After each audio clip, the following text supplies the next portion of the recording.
Hello everyone, I'm Luxin, a competitive Splatoon player for Team Northstar. If you're watching this video, it's probably because you were made aware of the Splatoon scene by one of the esports organizations that sponsors teams, or are just someone who enjoys the game and wants to take their gameplay to the next level. With more and more esports groups taking an interest in the scene, and a new game on a much more popular console on the horizon, there's no better time to get into it than now, so I'm bringing you a 3-part guide to serve as an introduction to competitive Splatoon.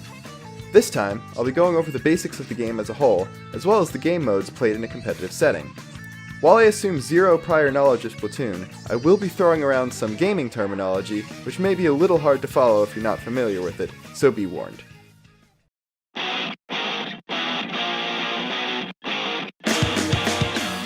A trend that most great Nintendo games have is the ability to take a simple concept and run with it as far as possible, and Splatoon is no exception. At its core, it's a team-based shooter that allows players to spread ink around the map and gives characters, called Inklings, a transformation that allows them to use that ink to increase their mobility. Ink is both your weapon and main mode of transportation in Splatoon, and mastering the ins and outs of using it properly should be the first thing a new player should focus on.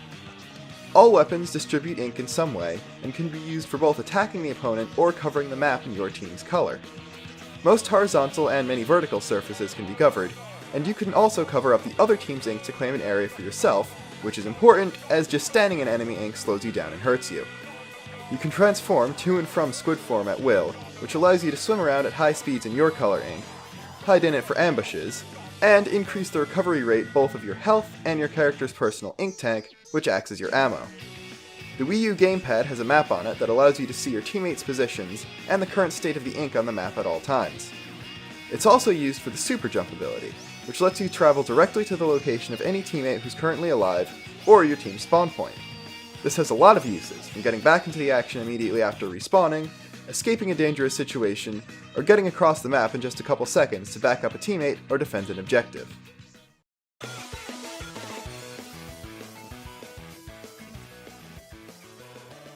If you've only heard of Splatoon, I can't blame you for thinking that it only contains one mode, as promotional material usually focuses on Turf War, where teams of 4 players compete to see who has the higher percentage of the map covered at the end of a 3-minute time limit. However, this is actually the only mode not usually played in competitive events. Splatoon's solo queue matchmaking is actually split between unranked Turf War and ranked battle matches. Ranked battle consists of Splat Zones, Tower Control, and Rainmaker modes. While they retain the 4v4 format of Turf War, these 3 are all objective-based modes, and the ones competitive play revolves around. Each of the 16 maps is symmetrical, as all 3 modes rely on a give-and-take style of gameplay, rather than each team having a different role to play. Splat Zones can be compared to King of the Hill modes in other shooters. Teams try to cover 1 or 2 small zones of the map with their ink. When a team takes over all zones, their timer will begin to decrease, with the winner being the team to either decrease their timer to 0, or the one with the lower count remaining when the match clock runs out. Control could be stopped by the other team covering enough of the zone to break it. If that team then manages to take control, not only will their clock begin to tick down, but the other team will also get a penalty timer. Penalties aren't taken into account when determining who wins if time runs out, but they need to be completely emptied before the main timer can tick down again. And they stack on top of each other, so they're important to overcome whether you're defending the lead or trying to take it from your opponents.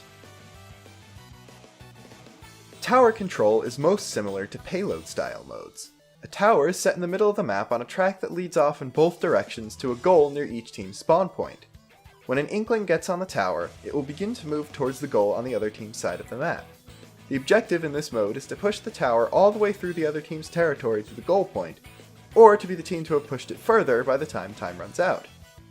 The tower will stop moving if players from both teams are on it at once, and will begin moving back to the starting point if no one touches it for a few seconds, so a common strategy to stop pushes is to first take out anyone on the tower, cover turf in the center of the map and clear a path forwards while it moves to the middle on its own, and then hop on and take it into enemy territory.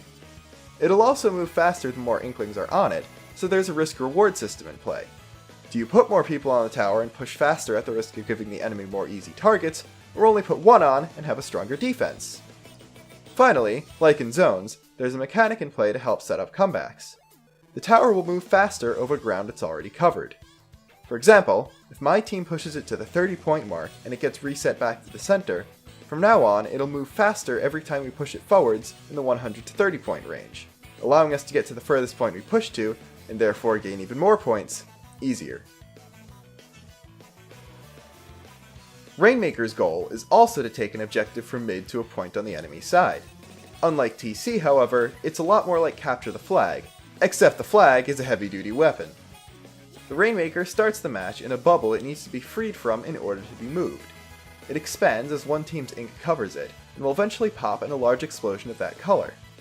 Despite this, any player from either team can grab the Rainmaker once it's popped, though the team who popped it has a distinct advantage due to the map coverage and kill potential the explosion gives. Again, unlike TC, any path can be taken to the goal, and most maps have several with distinct advantages and disadvantages. The Rainmaker is a hard burden to bear, as picking it up seals off access to your own weapon and greatly decreases your movement speed. Plus, it can't be gotten rid of until you die. To add on to that, it emits a glow at all times, as well as a marker on the screen and the map that's visible whenever the character holding it isn't in squid form. As a weapon, its main use is making paths, as it's too slow to reliably get kills with, so the other team members have to protect and escort the carrier to the goal. It also has a 1-minute timer on it and will self-destruct, killing the user and teleporting back to mid when it runs out, so quick pushes are essential. When the carrier is killed by any method, the bubble will reform, and needs to be popped again before anyone can grab it. Playing the Rainmaker is a common tactic used when in a pinch. If it's deep on one team's side of the map and they grab it, they may choose to have the carrier jump off the map, as this also resets it to mid and takes it out at the danger zone. One last point of note is that while each of these modes has a 5-minute time limit, there's also an overtime that will start if time runs out while the losing team has control of the objective. This gives them enough time to finish their last push, and will give them the win if they take the lead during it. It also ensures that games that go to time are exciting to watch all the way through from the spectating point of view, as there's no way to tell who will win until the very end. That's it for this video, but be sure to subscribe so you can catch parts 2 and 3 when they come out in the future. Links to my Twitter and Twitch are in the description, so follow those if you want updates on when I'm streaming Splatoon. I also left my Discord information there in case you want to talk to me directly. Thanks for watching, and stay tuned for the next part of this guide, where I'll talk about the weapons and gear in Splatoon. Until next time, this is Luxin, signing off.